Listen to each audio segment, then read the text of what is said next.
Anyway, okay, it's 5 o'clock. I'd like to welcome everyone to the meeting of the Tecumseh Committee of Adjustment for July of 2020. All the members are present, so we can note that. And also welcome the staff that are present. So that, I guess, does it for the roll call. I'll call it to order. Is there any disclosure of pecuniary interest? And now, who am I seeing? Yeah, I'm not, because Chad put that up, I'm not seeing the whole crew. So I gotta figure out, oh, there we go. Thanks, Chad. When it gets time to voting, I'd prefer to have this screen. So. Sure. I didn't see anybody with pecuniary interest, right? No. Okay, good, thank you. So the minutes were pre-circulated. There was a couple of late amendments to what was sent you, I think. Julian pointed out a different wording that was needed in a discussion that he had. Have you guys all seen the changes or been part of that? So in the minutes, there's, Julian, maybe, can you tell us the Yes. section? So it's on page 8. It's at the very end of page 8. It's just about some remarks, and in that sentence, I don't have it right in front of me right now, but it said that that I had concerns about how the pool had been excavated in a certain way, but I did not have any concerns. And so there's basically, we had to switch in negation. I need to find, I'll find the exact wording for you, actually. I think, give me 1 second. I mean, if the committee is satisfied with that much of an explanation, let it go with that. I see people nodding. Okay. Sorry, I'll just do the committee justice and tell you specifically what it was. So at the end, at the end of the page, the two last sentences read, Julian Villafuerte indicates that he has concerns with the application as the pool was not installed at a depth not greater than 45 centimeters. Therefore, the intent of the zoning bylaw is being met, and it makes good planning sense, no condition, et cetera, et cetera. And then my revision is, it should read, Julian Villafuerte indicates that he has no concerns with the application as the pool was installed at a depth not greater than 45 centimeters and so on. All right, okay. And then the other change that I just talked to Donna by email about was the attendance at the last meeting. Lori, I think, and Paul were both indicated as being present, and they weren't, so that will be corrected as well. So if there's is there any addition, deletion, correction, or a motion? Motion by Tom Marantat, Tony Muscaderi. All in favor? And opposed? Thank you. Motion carries. The first application this evening is, if I can find it.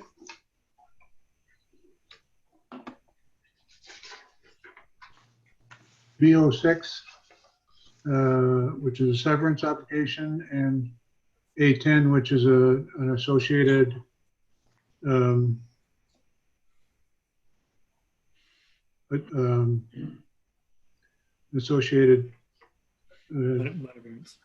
relief. That was your question. So we're going to deal with them together, and Donna will read them now, I guess.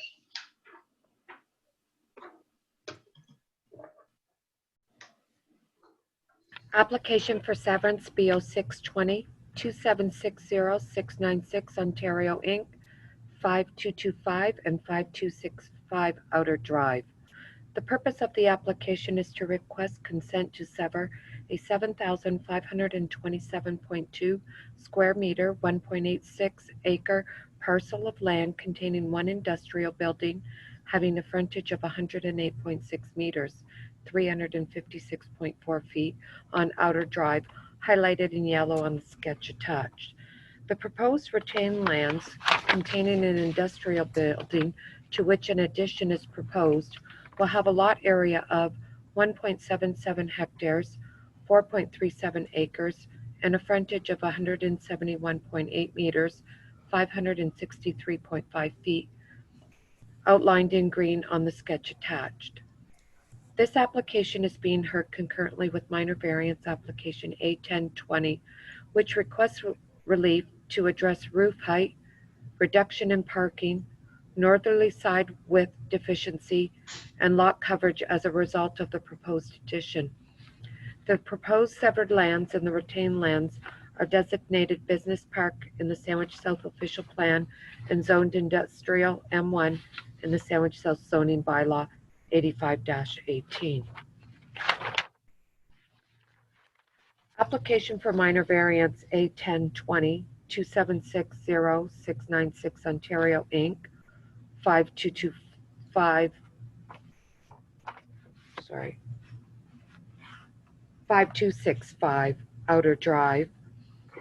The purpose of the application is to request relief from the following subsections of zoning bylaw 85-18. Subsection 14.1.7, which establishes a maximum building height of 10.5 meters, 34.4 feet. The applicant is proposing a building height of 11 meters, 36 feet.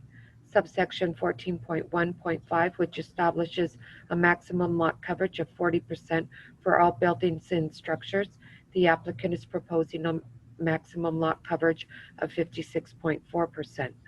Subsection 14.1.9, which establishes a minimum side yard width of 6 meters, 19.68 feet. The applicant is proposing a northerly side yard width of 3 meters, 10 feet. And subsection 5.33, which establishes that 154 parking spaces are required, including 4 barrier-free. The applicant is proposing 81 spaces, including 4 barrier-free. The proposed relief will allow for the proposed expansion to the existing industrial building located on the subject property. Refer to the attached site plan. The subject property is also the subject of consent application BO620, which is being heard concurrently. The property is designated business park in the official plan and zoned industrial M1 in the zoning bylaw 85-18. So Essex Region Conservation Authority, I refer you to the planning report for the comments, as well as I refer you to the planning report for the engineer's comments. Bell Canada had no concerns, and the finance department indicated on the severance that there was outstanding sanitary sewer charges for 5265 Outer Drive for the Burke Outer Morrow sanitary sewer extension. And that's it. Okay, thank you, Donna. I just wanted to welcome William Good, who's here to speak on this proposal, this request. So what I usually do at this point in the meeting, William, is ask the proponent if they have anything they want to add to what to the information that the committee has seen already. Thank you, committee members. I just want to say we've read the report and we are in support of what has been presented to the town and the recommended conditions that the town has presented in this report. Just maybe an item of clarification that administration could give related to the Burke Outer sewer line that Finance Department is looking to have paid in full. It's our understanding that that agreement expires in 2021, and the idea that the severance would take place before July 28th, 2021 as well. Is the town proposing that we change the current payout schedule for the sewer line, or that it get accelerated, or that it just follow its normal course to be paid out next year? Chad? Through you, Mr. Chair. Mr. Good, that it's actually to be accelerated. There's a policy in that sanitary sewer buy-in that establishes that if there's a severance on the property, it will be paid in full. Now, the finance department has indicated to me that if both parties are agreeable, that there can be an agreement entered into to split that cost between the two properties for the next 2 years. But the policy explicitly states that if there is a severance, the sewer charge is to be paid in full. Okay. Thank you for that point of clarification. I believe it would be our interest to just look into getting an agreement in place with the city in that matter, and go from that perspective. So if it's already a provision of that in the bylaw that can be accelerated, then that is what that looks like. And then just related to, and that we'd be interested in doing an agreement with you, and we can discuss that later. I don't see that as something that would hinder the application today. And then just related to stormwater management, our comment would be that we anticipate that stormwater management with this property is something that we'd want to make sure gets addressed when we go forward with our site plan application. That's going to be very shortly. And I'm here to answer any questions related to this application as the committee seems fit. Okay. William, the planning report, I don't know, did you get a copy of that? The comments? Donna says you did. Yes. There's 10 items that are recommended conditions Yes. on the severing. So I just want to make sure that you saw those. You have them. Yes, committee member. Yes, I have seen these, and we are in agreement with these conditions. Okay. Committee members, questions? Oh, sorry. With one caveat, it says 2020. I believe the intention is that this is supposed to be completed by July 28, 2021. But Donna and I had dealt with that earlier. Okay. Yeah, it's a year from the date of the decisions. Absolutely. Okay. Committee members. I got to try and see your hands here. Any questions? Tony's the only one with his mic on rather. You have a question, Tony? No, actually, it's Tom that does. Oh, okay. There he is. Go ahead, Tom. Chad, if you could just put that drawing back up. You're killing me. Yeah, I know. If I could figure out how to get the drawing up here, I would. But There we go. the hatching on the, I assume north is up there. That hatch part, is that proposed to be pavement, or what is that? I can't really read it. I believe it is already asphalt. So is that part of the parking, or we're not deleting any parking, we're just adding square footage, which requires a bump up in parking space, correct? Actually, where the proposed plant addition is, there is some parking there. So there's some parking that is going to be eliminated due to that addition. And the nature of this operation, is it such that the proposed parking will adequately accommodate? More than sufficiently from what we were talking with our tenant. They're planning to operate a warehouse. They estimate that they require between 20 to 30 employees, so 20 to 30 parking spaces. As the plan is presented, there's there's 81 spots on this lot, and they thought that was more than sufficient. Okay. Anyone Mr. else? Chair, Mr. Chair, if I could, Yep, Chad.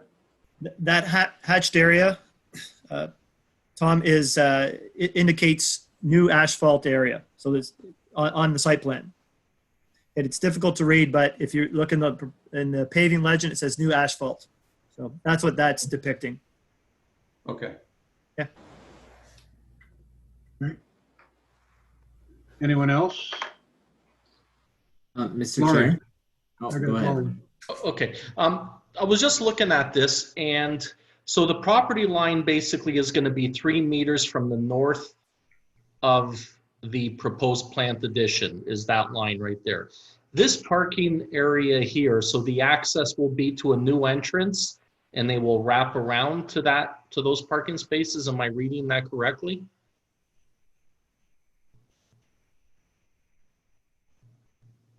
Yes, that's how it looks like to me. So I can see that on the drawing, at least I can see it here, that the parking would be, they can access it on that's actually the west side of the building. So north would be the top end of it.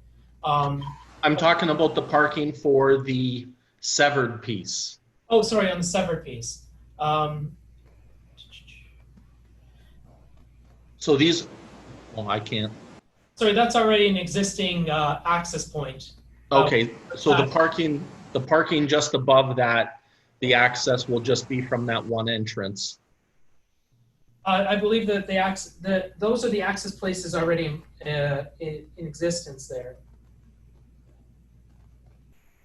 So I believe those are already present on the lot. But yes, parking would be through that entrance right there for the new severed lot.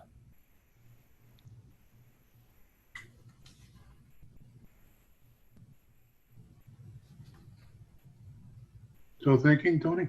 Nope, that was just my question right there. I think Laurie had her hand up a second ago. Thank you, Mr. Chair. And I believe Julian also had a question too, in case you didn't see his hand up. So I will proceed with a quick question or two.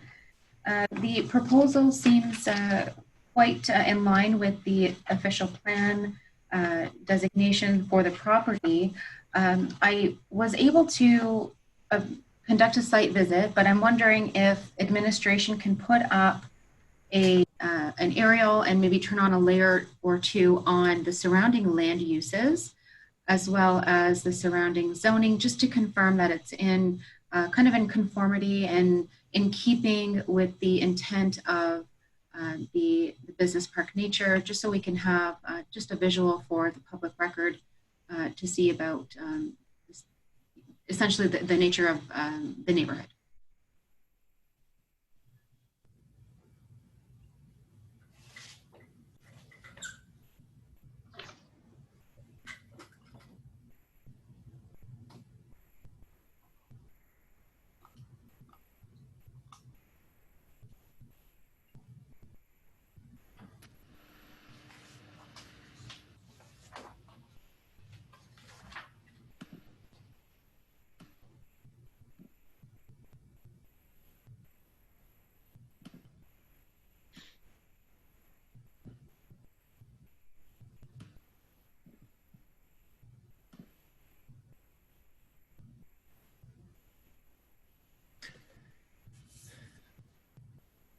Is that scale okay?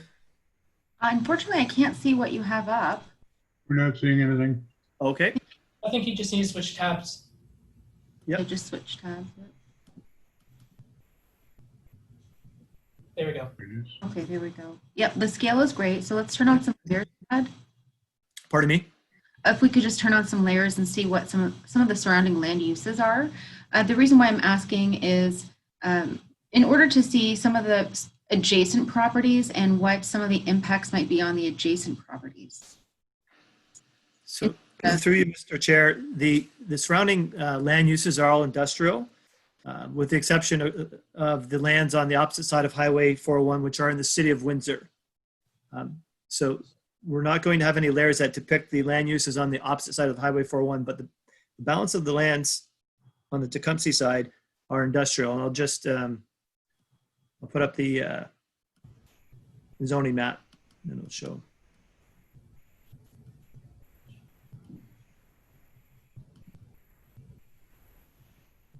Okay, and that was what I suspected, Chad, thank you for that. So essentially in keeping with the nature of the surrounding neighborhood in the industrial fashion, I don't see that there would be great impact to those adjacent properties especially. So that was really something that I was looking to get some insight into, so thank you for that. And then a question to the applicant is, although I have to thank you, Chad, for your very thorough report that we did receive on Friday. But prior to that, some of my notes leading up to that receipt of that report is to the applicant, why are you not able to work within the limits of the zoning bylaw requirements? And some of this has been drawn out into the report. In essence, you know, some of the requirements to meet building code for insulation requires a higher height. And so maybe if, in a nutshell, if we can get some insight from the applicant on, was there an attempt to work within the limits of the zoning bylaw without having that minor variance application? Yes, absolutely. So to address the first item being the building height, since the time that that original building was constructed, there's been some changes in the building code.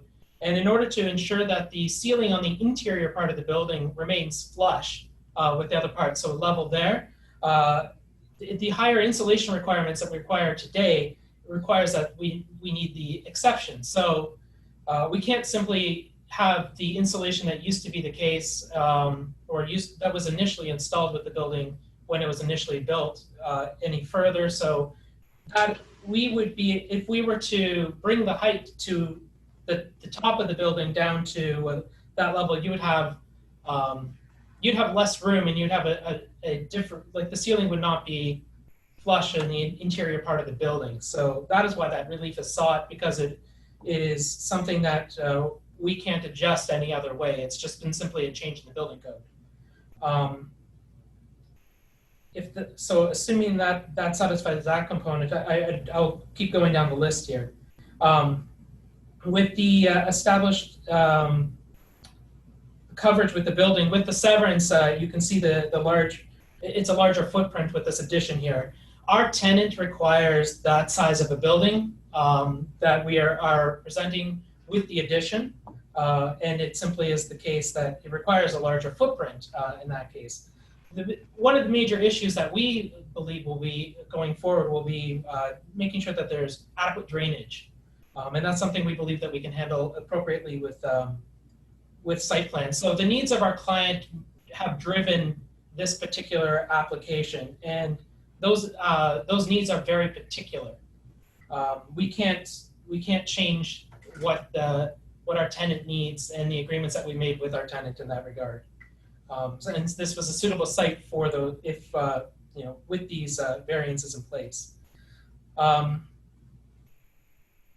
Related to parking, our efforts with parking is we can see that we're obviously reducing the parking because we need a larger footprint, and we're simply running out of space on that property. Our best efforts on that is we know that our tenant only requires 20 to 30 spaces, and the fact that there will still be 81 parking spaces there, including 4 barrier-free,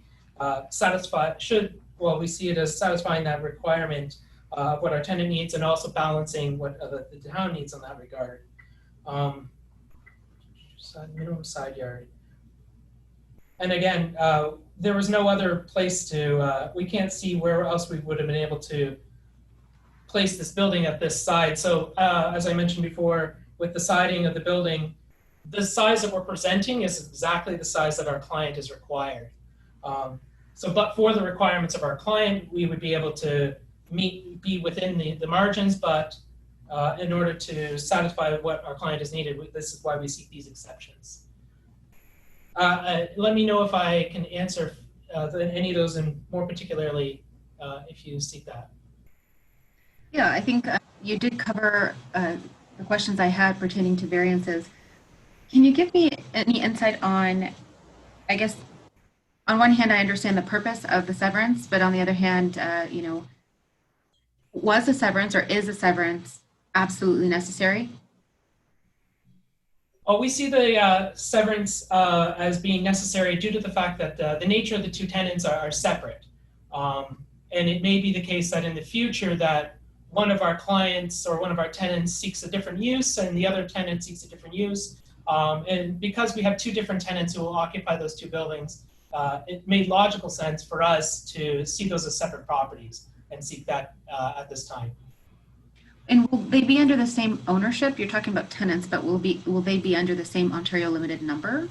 No, the tenants, so the smaller building at 225 is a different Ontario corporation than the tenant that will be occupying 5265. They will be two separate corporations. Okay, in other words, I don't see a fear in merging on title should they have the same ownership anyway. No, they're not going to merge on title. With the town's consent, with the severance, that's going to prevent any sort of merging. But exactly. The properties, the intention is to deal with them, with the separate tenants, and I believe we are working with the tenant, the future tenant of 5265, in a different capacity than we'll be dealing with the tenant of, in an ownership capacity, potentially with the other one. Not to speak too much further to that, but they will not merge entitled due to the consent given by the town. That prevents that. Okay, thank you very much for that. Thank you, Mr. Chair. That's all from me. No problem. Julian? Thank you, Mr. Chair. I have just a quick clarification to ask from Mr. Wood about parking vis-a-vis number of people employed. So initially I understood that the addition would add 20 to 30 people, but maybe what I understood after your exchange with my fellow committee member Ms. Chadwick was that actually it's 20 to 30 employees total at 5265. Is that correct? Yes, that is correct. The client who will occupy 5265 only has 20 to 30 employees. They're operating a warehouse in that location, so they don't have the staff. Yes, understood. Yes, and I think that's the only question that I had. Thank you very much, Mr. Chair. Thank you, Julian. Anybody else have a question? Or a comment? Or want to make a motion? If you're done questioning? Lori? I think our outgoing committee members should be putting forward a motion. If you're ready. See if he's up to the challenge here. Okay, I will put up a motion. I took up this challenge last time. Thank you, Mr. Chair. Thank you, Lori. So seeing that the application for severance is in keeping with the official plan and with the provincial policy statement. This is also a motion. We're looking at this concurrently with the minor variance application. Is that correct? Right. So I'm making a motion for both the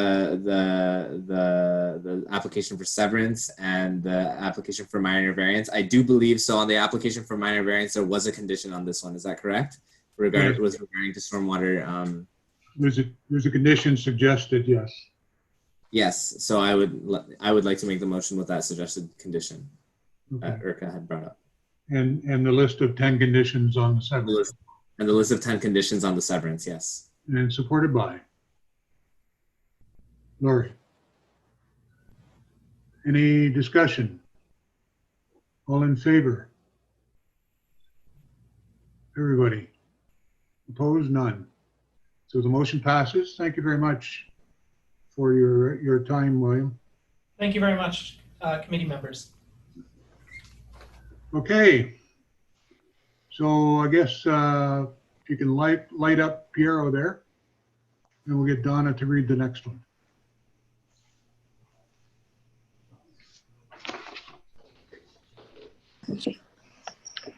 Application for minor variance A1120, Integrity Tool and Mold, Inc., 3145 North Talbot Road. The purpose of the application is to request relief from the following subsections of zoning bylaw 85-18. Subsection 14.1.5, which establishes a maximum lot coverage of 40% for all buildings and structures. The applicant is proposing a maximum lot coverage of 42.11%. And subsection 5.33, which establishes that 65 parking spaces are required, including 2 barrier-free. The applicant is proposing 61 parking spaces, including 2 barrier-free. The proposed relief will allow for the proposed expansion to the existing industrial building located on the subject property, referred to the attached site plan. The property is designated business park in the official plan and zoned industrial M1 in the zoning bylaw 85-18. Notice of hearing for the above submission was circulated to landowners within a radius of 60 meters, 200 feet of the subject property. A list of said owners is on file. Notice of hearing with the sketch attached was sent to the applicant, each council member, clerk, Public Works and Engineering Department, Planning and Building Services, Fire Department, and all required agencies, and to each member of the Committee of Adjustment. No objection to the application for minor variance from IRCA, and I refer you to the planning report for the comments made by the town engineer. Okay, and Piero, usually at this point, I ask the proponents if they have anything they would like to add that wasn't covered in the documents and so on. I don't have anything to add. Okay, you're good. All right. Committee have questions?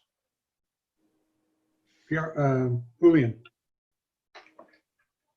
Thank you, Mr. Chair. So through you, I have just a question for the applicant. It's similar to the question that I asked to the last applicant. So when I went to do the site visit today, I noticed, the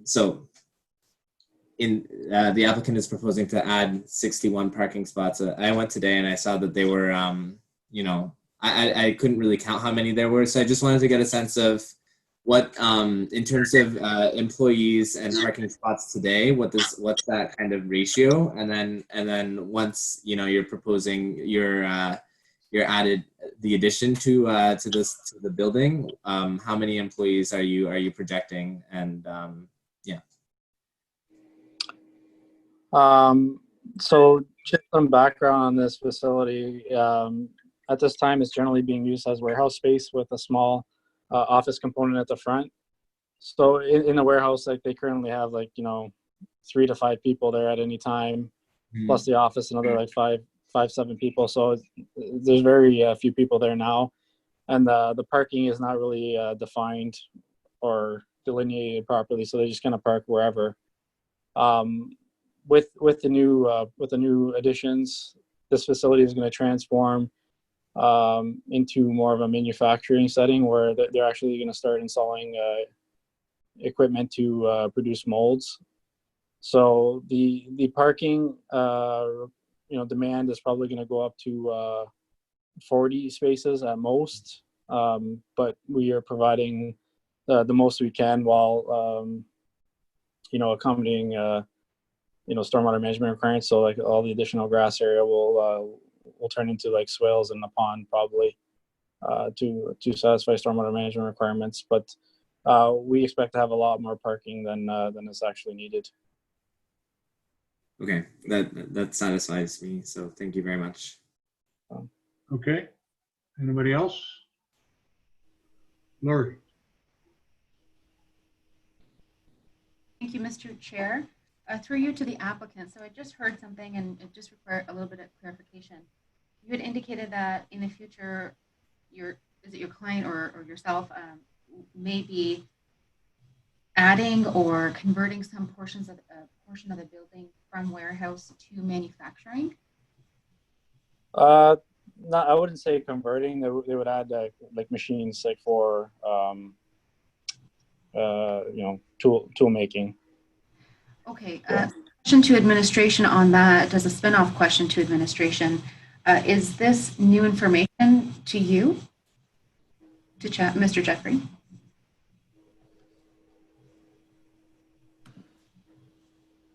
No, that's not entirely new information to me, Lori.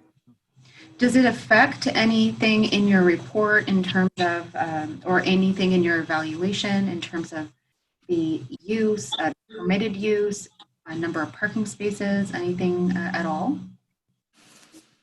No, it doesn't impact that.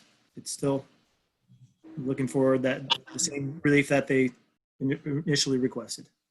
Okay, so I'm going to take it as it is, as the application shows, as warehouse. A question then would again to be to Mr. Jeffrey.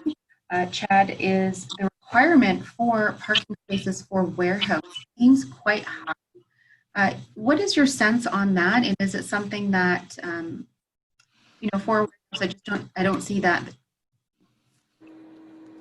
Enlighten me. Why is the number so significant?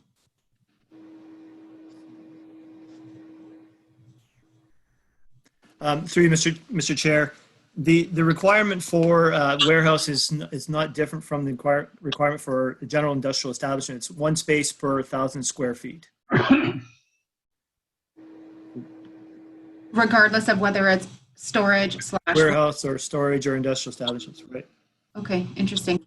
Something to consider. I don't know if it's something like a trend that maybe the Tecumseh may want to look into, but it seems as if it is quite high. I don't have any concerns with the parking variance and looking at the variance for lot coverage. The condition for stormwater management report as a part of this approval would be something that I would seek. So I don't have any concerns as well. In keeping with the development of the land, and keeping with the surrounding land use as well, and in keeping with the nature of the business park. So with that said, that's all I have for questions at this time, Mr. Chair. Thank you. Anybody else?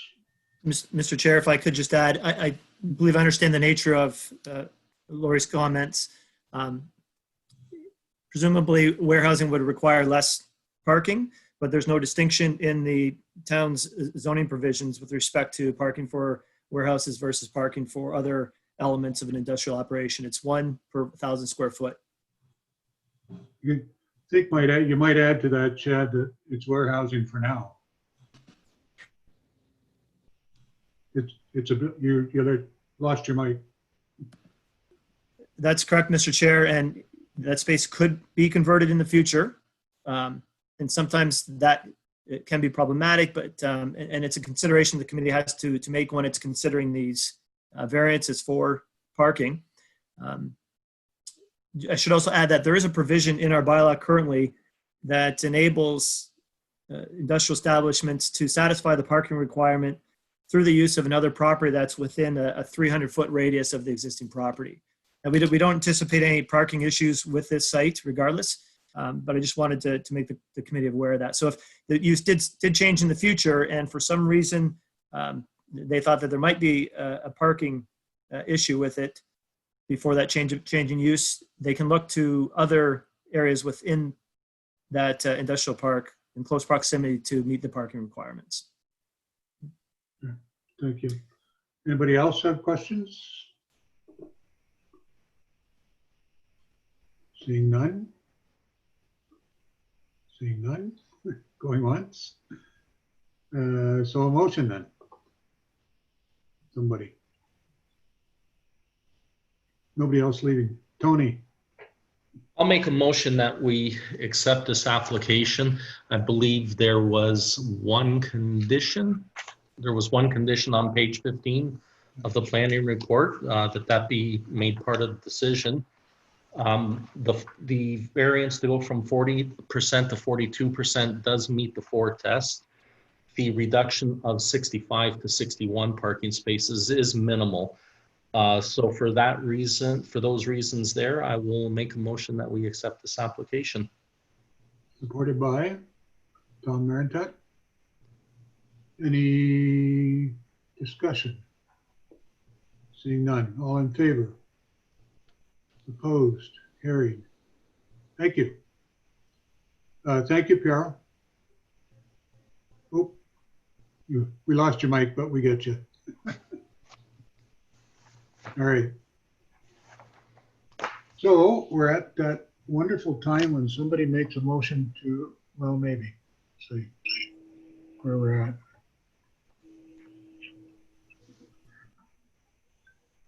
Before we close out the meeting, Tom, I just want to remind everybody if they could stop in and sign the decisions tomorrow sometime, just give me a call and I'll have the decisions ready for signature.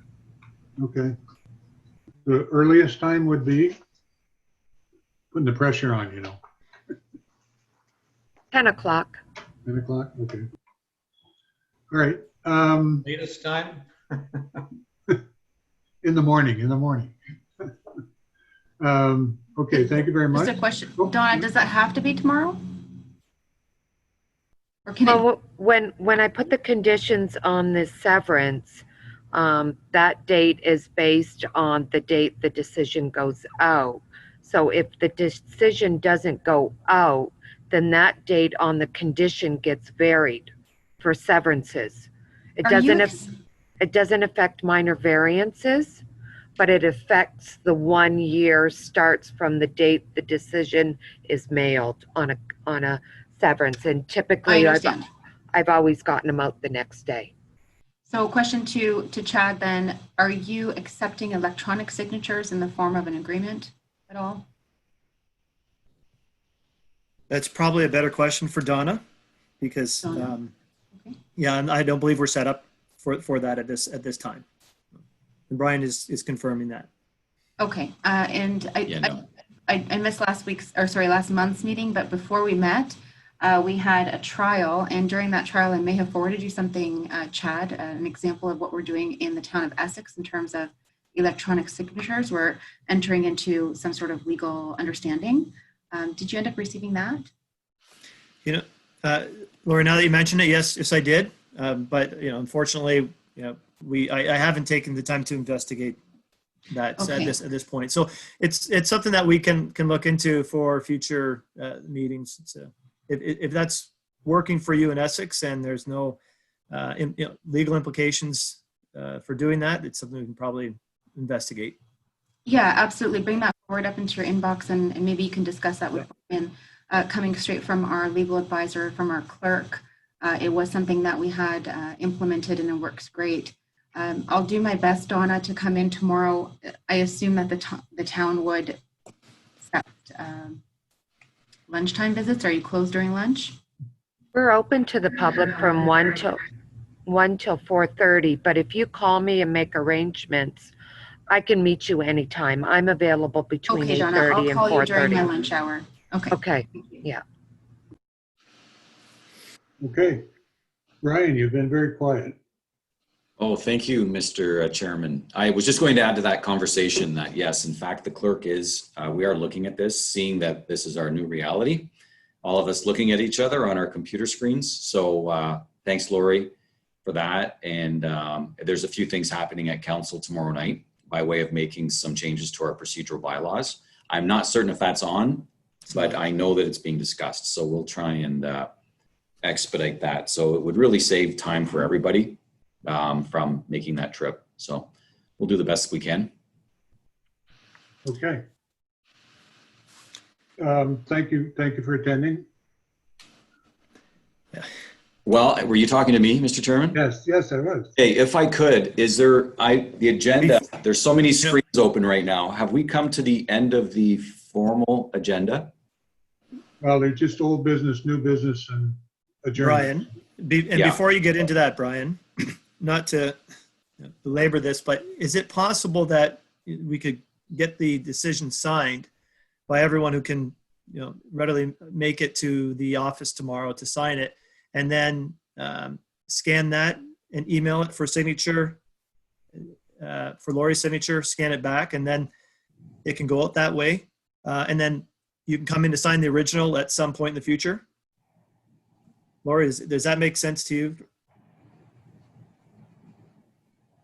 Absolutely. I'm looking at my calendar, and it's tough with work hours. I can make it midday Thursday, but tomorrow I was going to do my best to go out during my lunch hour, but Thursday would be best. Okay, well, let us take a look at that first thing in the morning, and we'll see. Maybe what we'll do is have that scanned to you. You sign the first version, and that becomes the original that we use for everybody else to sign, or something to that effect. But I think whatever goes out should be fully signed. That's the critical thing, that we all have the same final version. So we'll figure something out, and we'll be in touch, Lori. Okay, no problem. Okay. Brian? So yes, no, I would like to just say a few words. We have a couple of retirements. So when the time is right, I'm not sure how they show up on the agenda. So I just, when the time is right, I'll just make a few comments. Well, this is a time for new business, so go ahead.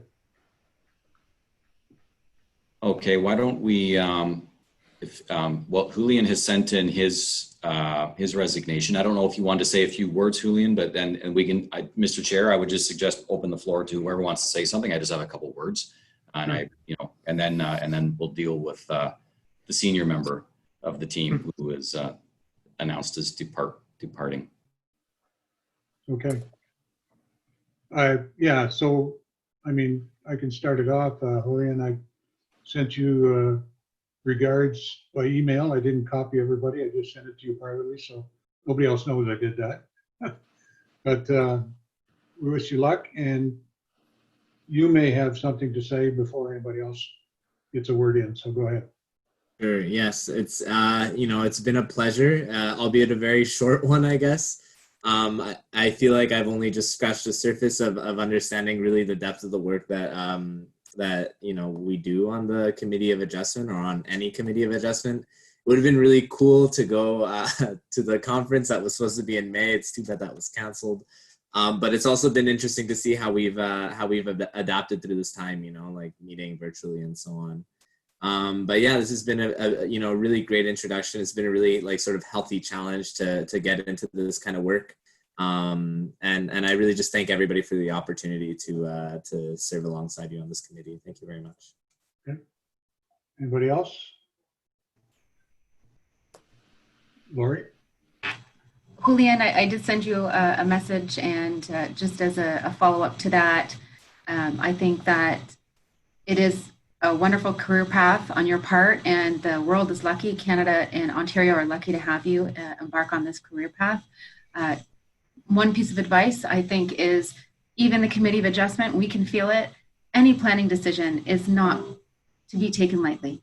Any planning decision affecting how we use our land in Ontario is important. As little as it seems to be to an applicant coming forward to the Committee of Adjustment, it's still so important for us to take a look at every application in importance and look to that Planning Act, look to our PPS especially, and to all of the wonderful documents that the town or any city or town that you embark on making those planning recommendations. So I look forward to seeing where your career takes you. Thank you very much. I'll keep you updated. Good advice. Okay. Yeah. Oh, Go ahead, John. good. Okay.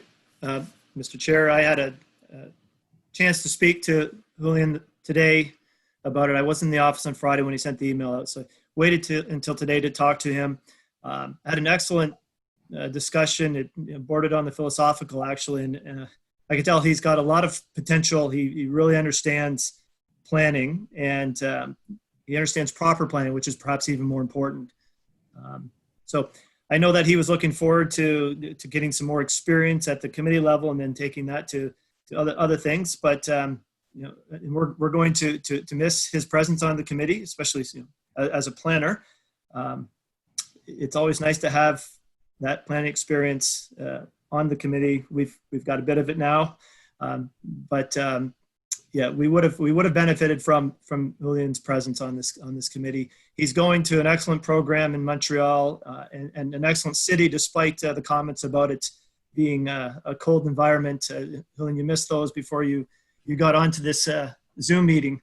They were talking about that, but it's a vibrant, excellent city, a great lab for learning about planning. So I wished him well today. I wish you well again, Julian. Thank you. He'll become best friends with Bonhomme. Yeah. Brian. Just very quickly, just for the public record, on behalf of administration, I just wanted to thank Julian for his time. It's quite interesting when you get into the field of planning, because through the academic corridor that you go through, planning is just this process. There's these tools you have and these decisions that are made. But once you get involved with planning and recognize that there's a whole decision-making process and there's input from all sectors of the community, you recognize that how you apply your skills is very challenging, and you have to be quite tactful. We've been very lucky in Tecumseh, particularly with our Committee of Adjustment, and I think Lori's quite right. Every decision is important. And Chad and I often talk, and our peers, minor variance is, by virtue of its own title, the smaller details. Those can be the most challenging at times to explain and rationalize and get your head wrapped around the 4 tests. So we're very lucky to have a committee that actually sits, hears the issues, and makes very solid, sound decisions in a very respectful manner. Now, that's not always the case. And the beauty of a Committee of Adjustment I have experienced is that it's much, much less politicized sometimes than you can find through a council process. Councillors are weighing other variables other than just what might be the professional matters in front of them. So I think this hopefully was an enlightening experience for you, as limited as it was. And we can see from what you've offered to date and the few conversations we had, that you have a great future ahead of you. So thanks for your time, and you've added great value to the town, that's for sure. So all the best. Okay. I guess that's it. You had another announcement? Through you, Mr. Chair, I guess I would look to Donna. I'm not sure how we're proceeding with Mr. Morand at this point. What has been provided, if anything, to the committee? Correspondence stated like today would be effective after today's meeting that Paul Moran would resign from the committee after some 45 years of service. 45 yees. Took him 45 years to come to a census? No! Made You're not allowed to go anywhere. Made a lot of friends. Midlife. You want to do an outgoing speech, Paul, or? No, that's quite fine. I'll keep the friends I have. Okay, well, you certainly know the way I feel about your work from Sandwich South days and back when I was on Parks Board and stuff. You were already there, and that was a long time ago. That's 1980s. So 77 I started. yeah, you were there 10 years before I was. That's for sure. Anyway, really appreciate all the work you've done for Sandwich South and then the town of Tecumseh, and raised our profile, I guess, at the provincial level in terms of the Committee of Adjustment Association. And I see how all your peers, when we go to those conferences, all the peers almost revere you up there. So your good work and your steadfastness and so on really shows through. So we're going to miss you for sure. I don't know if there's others that want to say anything at this point. I'm shocked and I'm speechless. I have to say, as a somewhat one of the newest committee members here, Paul, you took me under your wing, and I have to say I've just had such a great experience with you. To my right. Depending on what year you're looking at, Tom, then Paul. I'm so glad I got to know you, Paul. I'm so glad that I had this experience on the committee with you, with all of your experience. You walked me through some questions and some process questions before, as well as even just that insight. I do have to say, yes, at the OCA level, at the provincial level, you were famous. I mean, that name definitely elicited some smiles at last year's OCA conference when I, mentioned Town of Tecumseh, and they'd be like, oh, where's that? What committee is that? And I'd mention your name, and right away, oh, yes, I know Paul very well. So you were famous, and you're going to leave that mark on us, I think, forevermore. I wish you the best, Paul, and I hope to see you in person and give you a big handshake and hug. Thank you. Yes, and sooner or later we all will do that, I'm sure. Anyway, I think part of the OCA experience, though, was the Paul was always bringing the supplies for the party room after. So that's something to do with it, I think. But A little bit. no, I know he was elected as director, so he certainly made his mark up there. Anyway, Good. Brian? Mr. Chairman, really quite briefly, if I could, that was because of these two retirees. I just did want to take the time to attend tonight's meeting and just make a couple of words also about Paul. He has been on the committee since I've worked at the town, and of course we were doing consulting work prior to that, and had met Paul. And I would say just he really represents, I think, really the depth and the integrity of our Committee of Adjustment that we've had the history of in this town, both pre and post amalgamation. Just a total gentleman all the time, and he can be involved in very controversial decisions and still walk out as someone who is respected. So I know, just speaking on behalf of all of us on the administrative side, I would just say thanks, Paul. You have never disappointed with being someone who was always very respectful, very kind, and maybe a man of few words, but the words that he did use and the way he voted spoke volumes. I think 45 years speaks a lot for the commitment he had to this community. So, that's all we can do is say thank you. So much appreciated everything that you've done. You're welcome. How do we do this? Before you do that, may I say a few words, Mr. Chair? Okay. Okay, so I'll be quick because, I just don't want to repeat what Brian just said, but I completely agree with what's been said so far. I didn't realize that Paul was taking 45 years worth of knowledge with him.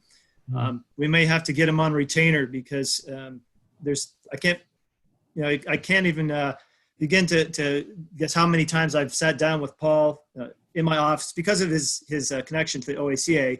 He attended the office quite often because he had a lot of work to do related to that role. And we'd have many discussions. And if I needed to know the background on something dating back to the 90s, and obviously even before that, all I had to do was ask Paul, and he would have that information available. And that was very valuable to us because, as you know, some of these decisions that we make depend on what was the committee of the day thinking, or what was the council of the day thinking. And Paul gave me some insight into that quite often. So he's taking a wealth of knowledge with him, I hope I get a chance to see you in person soon, Paul, and I'll give you a handshake and congratulate you. But I'd like to thank you for your years of service, Paul. Thank you.